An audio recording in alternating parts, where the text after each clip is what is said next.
اب اسی بات پر میں اپنی تقریر کو ختم کرتی ہوں کہ رب کو یاد کرنا زندگی کا مقصد بنائیں، کہ رب کو یاد کرنا زندگی کا مقصد بنائیں، بیٹی بچائیں، بیٹی بڑھائیں، خود بھی اچھے بنیں اور اچھی سرکار بنائیں۔ وآخر الدعوانا ان الحمد للہ رب العالمین۔ السلام علیکم۔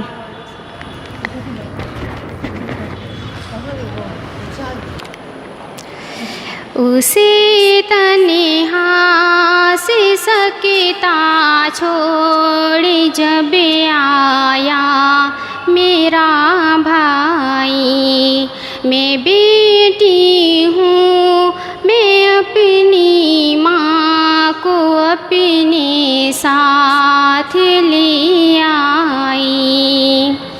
وہ بوڑھی ہو گئی تو اب اسے کے بوجھ لگتی ہے، جوانی اپنی بچوں کے لیے جس نے تھی جھلسائی ہے، بس اپنی ہی بیوی اور بچوں سے اسے مطلب، اسی کو بھول بیٹھا ہے جو دنیا میں اسے لائی۔ بڑی گاڑی، بڑا بنگلہ، بڑا عہدہ، سبھی کچھ ہے، مگر ماں باپ مانگے تو نہیں جیبوں میں کے پائی۔ وہ کتا پال سکتا ہے مگر ماں بوجھ لگتی ہے، اسے کتے نے کیا کچھ بھی وفاداری نہ سکھلائی۔ جو منت مانگتے تھے کہ ہمیں بیٹا ہو، بیٹا ہو، انہیں بیٹی کی قیمت اب بڑھاپے میں سمجھ آئی۔ انہیں